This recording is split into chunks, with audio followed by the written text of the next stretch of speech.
Hey YouTube, it's ICU, and today I'm going to show you guys how to jailbreak iOS 4.3.5 for your iPhone 4, 3GS, iPod Touch 4th and 3rd generation, as well as the first iPad. This does not work on the iPad 2, but it works for the devices that I just mentioned. And please make sure you watch the entire video before you actually try attempting this. Alright, so I'm going to show you guys that I do have an iPod Touch 4th generation here, and I'm going to show you that it is on iOS 4.3.5. So inside of Settings, General About, for the version it does say 4.3.5. Alright, so all you need this time is red snow, and that's actually why I'm making this video again, because it is different than the last video, because the iPhone dev team just updated red snow. So all you need to download now is red snow. You do not need to download your firmware, and I will have a link down below in the more info to a post on my website with the download as well as written instructions. So once you have it downloaded, simply open it up, and here we are inside of red snow now. You will notice that there are a couple of things that are different. It does not ask you to browse for your firmware. Now all you get are jailbreak and extras. First we will cover jailbreak, and obviously that's just going to jailbreak your device. So I'm just going to select jailbreak, and this will jailbreak again your iPhone, iPod Touch, or iPad. And now it's saying to make sure that your device is plugged in and powered off, and it's going to tell you how to enter DFU mode when you hit next. However, we're going to enter DFU mode ahead of time to bypass this screen, and also if you mess up then you can try it again. So what you're going to do is have your device plugged in, and it doesn't have to be powered off, but you do have to follow these instructions. Hold down the home and power button together for a total of 10 seconds. Once that 10 seconds is up, let go of the power button and continue holding the home button. You're going to hold it for about 15 seconds.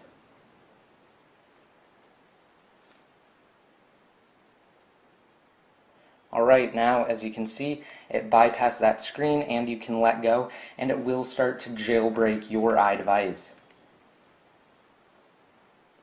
Alright, now I'm just going to leave it here, and I'm just going to film this and I won't cut anything out.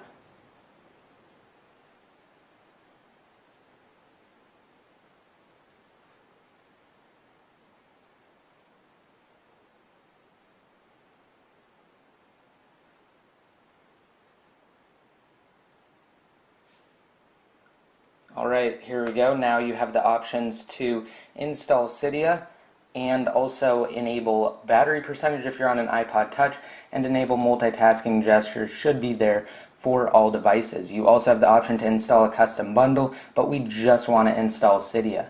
Now we're going to hit next, and now it will actually jailbreak your iDevice. So again, I'm just going to film this and I won't cut anything out so you guys can see how long each process takes. Right now we just have a little pop-up here explaining a tethered jailbreak, and I will actually go into depth on that once we have jailbroken this iPod here, and I will show you guys what you need to do for a tethered jailbreak.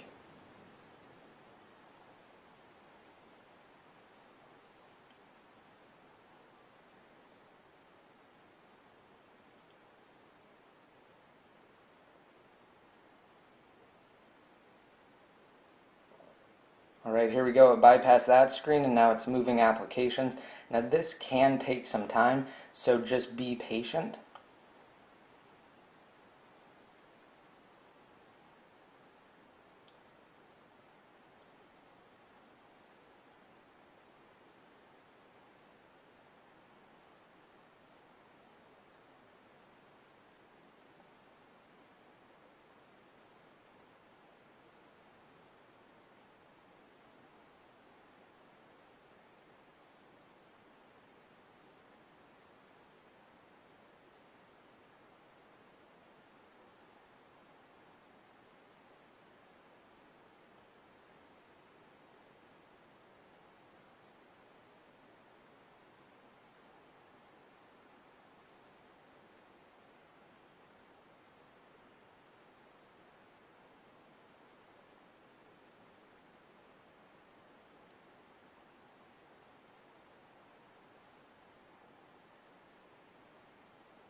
Alright, now it's installing the bundles, and this doesn't take long at all. Now it should just finish up here, and it will reboot. Alright, so now it's just going to boot up, and I'm going to set the iPod down and just explain what a tethered jailbreak means. So this means that every time you power off your iDevice, you will have to plug it in, and you will have to run Red Snow. Now remember before how I mentioned that there was an extras setting. You're going to come over here into the extras setting, and you have a couple of different options here. The first one is just boot, and that's what we will need to do to boot tethered, and I will show you that as soon as I show you guys that I do have Cydia. So here we go. I have Cydia, but again it is a white icon, and this is because the first time you turn it on, or the first time it boots up after the jailbreak, you have to rerun Red Snow and do the just boot mode. Also, the same thing happens when you try and open Safari, so just keep that in mind that you will have to run Red Snow's just boot mode in order to get these things working. So we're going to go ahead and run that, and it just says the same thing as before. Make sure that your device is both plugged in and powered off. Again, I'm going to go ahead and enter DFU mode ahead of time by holding down the home and power button together for a total of 10 seconds. Once that 10 seconds is up, let go of the power button and continue holding the home button for roughly 15 seconds. Alright, there we go. It bypassed that screen, and now it's exploiting with LimeRain. And when you actually do the Just Boot Tethered Now mode, it doesn't take long to actually boot into its tethered state. So, as you can see now, it is booting back up into its tethered state, and again, you will have to do this every time you turn off your iDevice because this is a tethered jailbreak. Now, an untethered jailbreak you won't have to do this for, but again, there is no untethered jailbreak for iOS 4.3.5 right now, and the dev team has already said that they will not release an untethered jailbreak until iOS 5 is released because they do not want to waste an untethered exploit on 4.3.5. So I'm going to go ahead and set this down, and while it's booting back up, I'm going to go over some of the other extras options here. So you have pwned DFU, and that just means it puts it into a pwned DFU state, so you can actually use it to restore with custom firmwares inside of iTunes. Now none of these settings you really have to worry about, but I'm just going to go over them in case you need them. So recovery fix, that just pushes your device out of recovery mode if it's stuck inside of recovery mode. And SHSH blobs, you can manage your SHSH blobs, and you can fetch them, verify them, or actually use your SHSH blobs, and those are required for downgrading to a lower firmware if you have your SHSH blobs. Now you can also select your IPSW or firmware manually, and you have a couple of different preferences options. Now those are only for advanced users, so I'm not going to go into depth on those. But again, now that I've finished those, I'm just going to show you that I do have Cydia on my iPod Touch here.